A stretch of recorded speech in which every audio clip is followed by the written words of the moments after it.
Su tutte le terre, da Cadice, fin dove sul Gange nasce l'aurora, pochi sanno distinguere, dissipando le nebbie dell'errore, i beni veri, da quelli che non lo sono.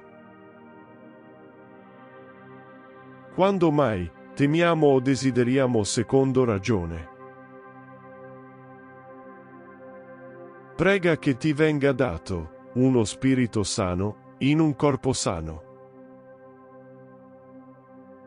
Chiedi un animo forte, un animo che non tema la morte, che consideri la lunghezza dei giorni come l'ultimo dono che possa offrire la natura, che tolleri qualsiasi fatica, che non sappia che cosa siano l'adirarsi e il bramare.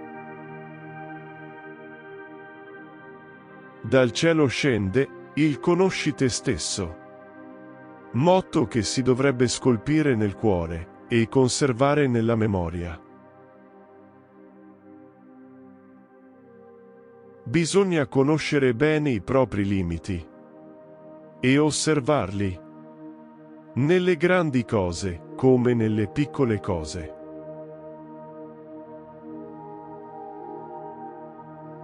Concediti una piacevole sosta, dal momento che potrai avere un'intera giornata per te. Ma divertirti per 5 giorni di seguito non puoi, perché un tale stile di vita diventerebbe noioso. I piaceri si apprezzano tanto di più, quanto più raro è il loro uso. Chi mai oggi, in quale parte del mondo, oserebbe anteporre la vita all'argento, la salute agli averi?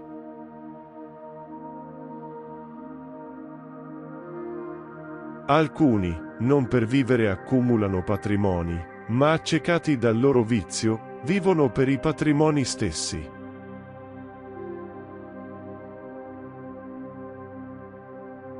Qualunque azione che sia di cattivo esempio, disgusta anche chi la commette. Questo è il primo castigo.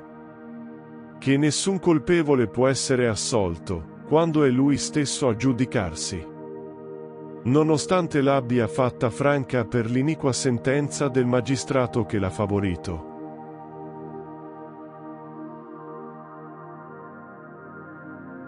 Non è il caso di piangere troppo.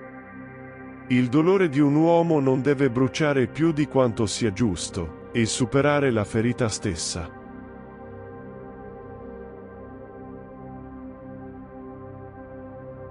Ritengo felice chiunque, maestra la vita, della vita stessa abbia imparato a sopportare le difficoltà, senza studiare di evitarne il giogo.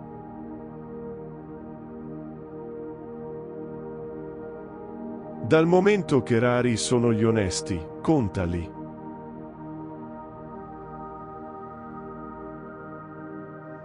C'è chi attribuisce ogni cosa ai capricci della fortuna, e che crede che il mondo si muova senza che alcuno lo regga, in quanto solo la natura fa succedere i giorni e gli anni, per questo non ha timore di accostarsi a un altare. C'è invece chi ritiene e teme che al delitto segua il castigo.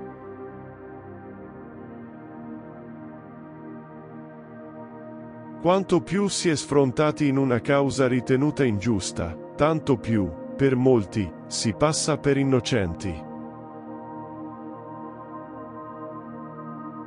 Ma la vendetta è un piacere più dolce della vita stessa.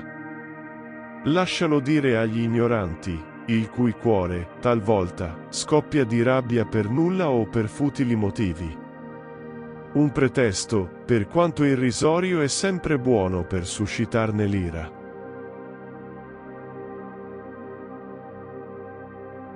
La saggezza, tanto feconda e prima maestra nell'insegnarci il giusto e il retto, ci spoglia, a poco, di ogni vizio ed errore. La vendetta è in ogni caso un piacere per persone dall'animo piccolo e vile.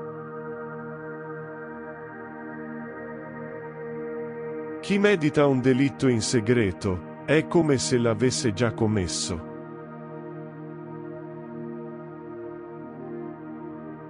La natura dei malvagi è spesso volubile e varia. Quando compiono un delitto, sono risoluti.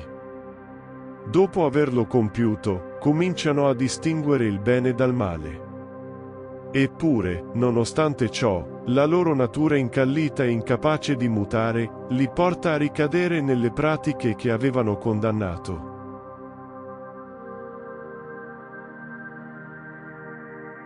Sono molti i vizi degni di una brutta fama, destinati a imprimere una macchia indelebile nelle anime più pure. A un bambino si deve il massimo rispetto. I giovani, in ogni caso, sono portati a imitare ogni vizio.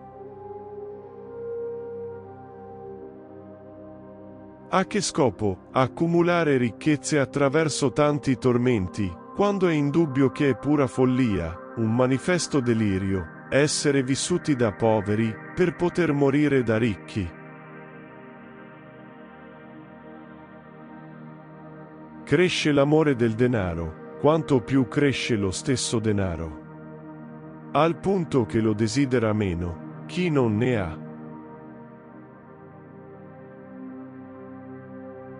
Con i giovani occorre pazienza. Il male dell'età adulta non ha ancora impregnato il loro cuore. Nessuno si ferma nel trasgredire, quando gli viene consentito. Si concedono tutti la maggiore licenza. Quanto è più felice chi a nulla ambisce, di chi vuole per sé il mondo intero, e si prepara ai pericoli che inevitabilmente comporta una tale impresa. Se comunque c'è chi me lo chiede, indicherò qual è la misura di una giusta ricchezza. Quella che reclamano la sete, la fame e il freddo. La natura, con il dare le lacrime, manifesta di aver donato al genere umano un cuore propenso a commuoversi. Questa è la parte migliore della nostra coscienza.